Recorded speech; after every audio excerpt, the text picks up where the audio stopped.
Welcome back, I am Captain Xavier, and today I'm finally going to be upgrading my Gear Up Recon and turning it into a half-dart Retalicon using a half-dart worker kit that I was sent. You can see the installation video I just posted.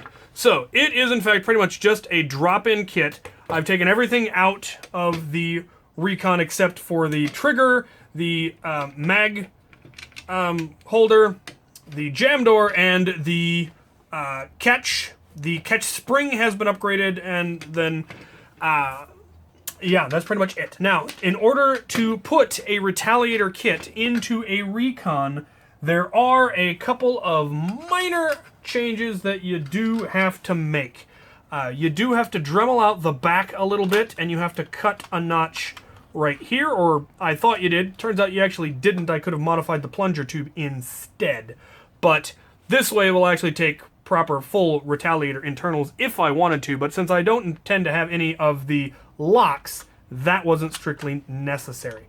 Other than that, those are the only two changes you need to make, and the reason you needed to Dremel out a little bit right here in front of the catch is to accommodate this ring that they have around the Retaliator plunger tube. So you need to Dremel it so that that can fit on there, and then normally the bolt return lock would interface with these notches on the bottom of the plunger tube, and that's why you would need to Dremel a notch right here. But since I removed that lock, I could have just taken off that tab and not Dremeled the inside of my shell, but these are the things you learn as you go.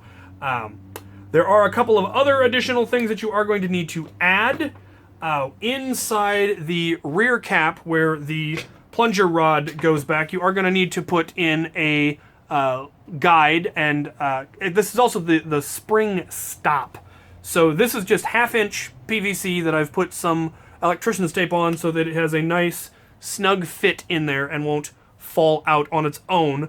This is, like I said, both a guide for the plunger rod as well as the mechanism that stops the spring. On the Retaliator, the back of the shell stops it, but that's not the case on the Recons. I had previously made a plate that actually fit in here, but I didn't like some of the results of that, and so I opted to instead make this spacer a little bit longer and fit that. I also have created, using 3/4 inch PVC, a guide for the spring. So this keeps the spring centered, and then the plunger rod ends up centered in that, and it all keeps everything where it's supposed to be. Normally all of that is built into the Recon, or the Retaliator shell, but that is not the case on the Recon, so we have to help it along. The original barrel attachment point is of course removed and replaced with this neat sealed breech version. Still just screws in the exact same way, and it should fit in properly. You might need to make sure that it's locked down. Yep, it does fit. You don't need to modify that part of the shell at all.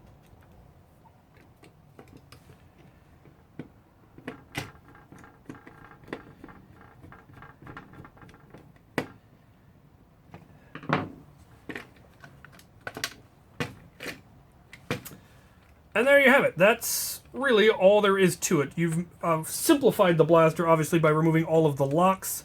And then you've got your spring spacer and your plunger rod spacer. Then you just put the two halves together.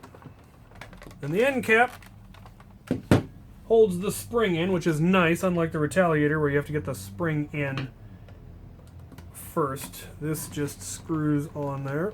And that's pretty much all there is to it to build a Retalicon.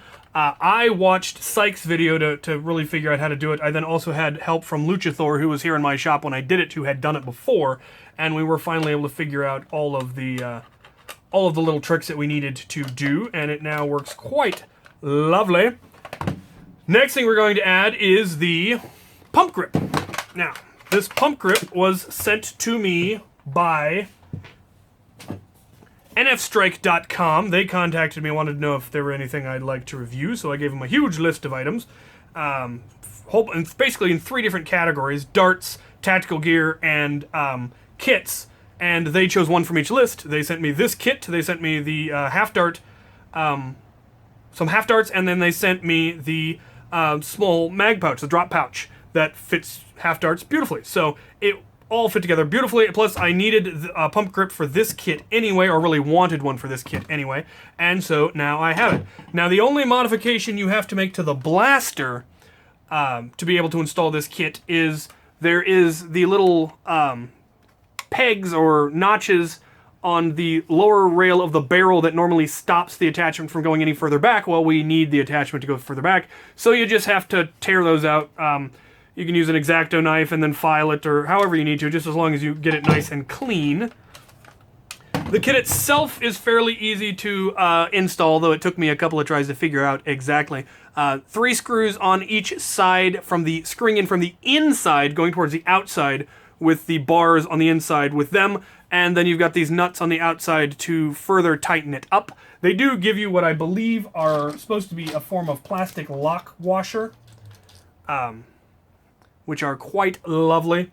Though they give you more than you need. All of the screws and stuff, of course, are provided. They also included in this kit is this peg and the little metal bit that it screws into that goes into your bolt sled. My bolt sled came with these parts, and then these came with them as well, in case you wanted to convert to a pump grip.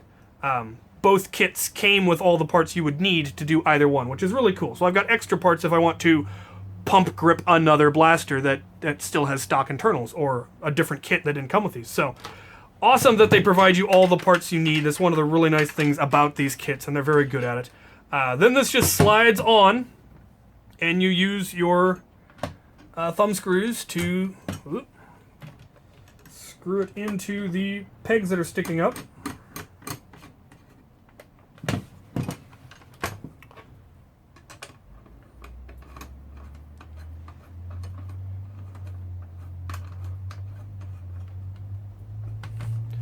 And it looks beautiful. Nice and straight, lovely profile. I really like how it works. And then, yeah, then it primes. I, of course, took all the locks out, so I am able to unprime it.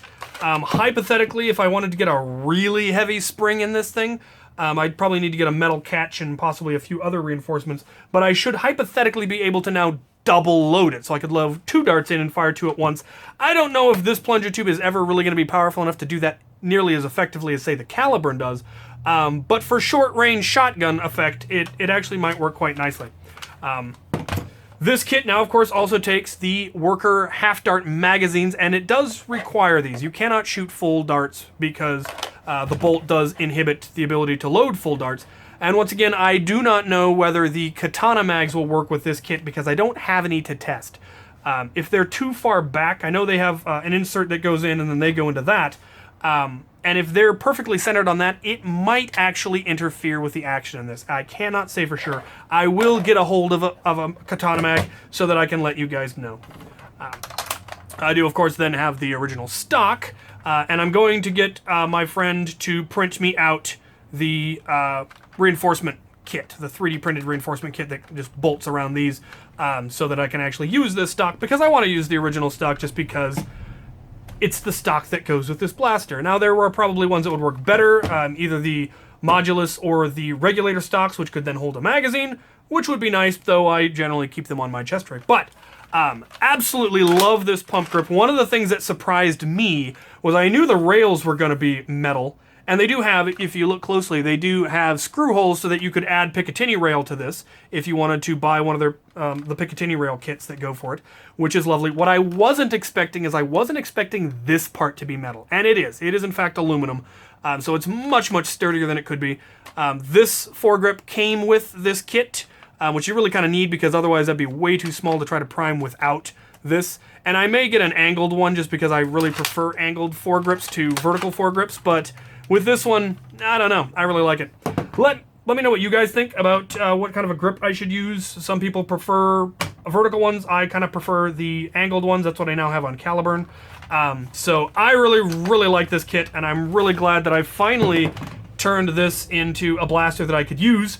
Once again, I'm sure there's going to be many of you that are going to yell and scream at me because I cut up a gear up Recon, and they were never released in the United States, and it's a collector's item, and how dare you? And my response to that is, it wasn't useful to me as a Recon, because it just didn't have the power that I'd ever want to run it in a war. And now, this will definitely probably become one of my primary Nerf War Springers, right up there with my Alpha Trooper, because this one fires half darts, which are so accurate and beautiful. And I had the barrel for it, and I had the stock for it. I didn't actually have the sight for it. That was the only part I didn't have. But I really, really like it. One thing I do kind of wish I could still have rail, and I definitely am not going to cut up the original slide so that I can glue it in place. That is just not happening. But I would like to try to perhaps get an extended rail that comes across, and get something designed, maybe something that attaches to this screw hole, and then creates rail across the top. Let me know if any of you know of a kit to put top rail on a Recon or a Retaliator without damaging the original shell. I've already put one unnecessary hole in it that I regret, and I don't want to do any more, because, yeah, it is still a collector's item, and I would like to do as little damage to it as possible. So, the curator acquired this for me because he is awesome and can get anything, and I'm really looking forward to actually being able to use it. Just needs a few more little details, but this pump grip works perfectly with it, and I heartily recommend it. Link will be in the description, as well as the link to Psych's video on Retalicons, so that you guys could, if you need any more details, because his is a much better explanation than mine. Yeah, if you have any questions, comments, concerns, suggestions, rants, put them in the comment section, and as always, thank you guys for watching.